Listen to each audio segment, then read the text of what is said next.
దేవుని పరిశుద్ధమైన నామమునకు మహిమ, ఘనత, ప్రభావములు కలుగునుగాక. అవసరమైనది ఒక్కటే అనే కార్యక్రమమును మనం ప్రారంభించి ఉన్నాం. ఈరోజు కూడా దేవుని వాక్యం 3 అధ్యాయములు మనం చదువుకుందాం. దానికంటే ముందుగా ఈరోజు దేవుడు మనకు అనుగ్రహిస్తున్నటువంటి వాక్యం ప్రకటన గ్రంథము 22వ అధ్యాయము 5వ వచనం. రాత్రి ఇక ఎన్నడును ఉండదు, దీపకాంతి అయినను సూర్యకాంతి అయినను వారికక్కర్లేదు, దేవుడైన ప్రభువే వారి మీద ప్రకాశించును, వారు యుగ యుగములు రాజ్యము చేయుదురు. మనం ఈ లోకంలో పరిశుద్ధులుగా జీవించి, క్రీస్తు బిడ్డలుగా జీవించి పరలోక రాజ్యంలో చేరగలిగితే అక్కడ ఇక చీకటి ఉండదు. ఈ లోకంలో చీకటి కమ్మవచ్చు, పాపమనేటువంటి చీకటి, అంధకారం, గాఢాంధకారం మనల్ని చుట్టుముట్టవచ్చు. కానీ పరలోక రాజ్యంలో ఇక రాత్రి అనేది ఉండదు.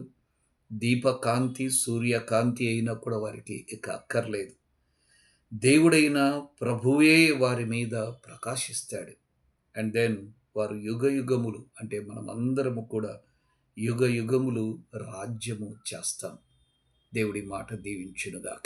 రైట్, ఈరోజు చదవవలసినటువంటి లేఖన భాగములు నిర్గమకాండము 25వ అధ్యాయము నుండి 27వ అధ్యాయం వరకు చదువుకుందాం. 25వ అధ్యాయములో ఏముందంటే, ప్రత్యక్ష గుడారములోని కావలసినటువంటి వస్తువులు, మందసము, బల్ల, దీపస్తంభం ఏ రకంగా తయారు చేయాలనో దేవుడు మోషేకు సెలవిస్తూ ఉన్నాడు.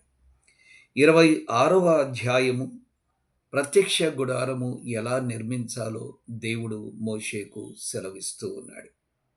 27వ అధ్యాయము బలిపీఠము, ఆవరణము, నూనె గురించినటువంటి సంగతులు. దేవుడి ఈ మాటలన్నిటిని కూడా దీవించునుగాక. తప్పకుండా చదువుతారు కదా. దేవుడు మిమ్మల్ని దీవించునుగాక.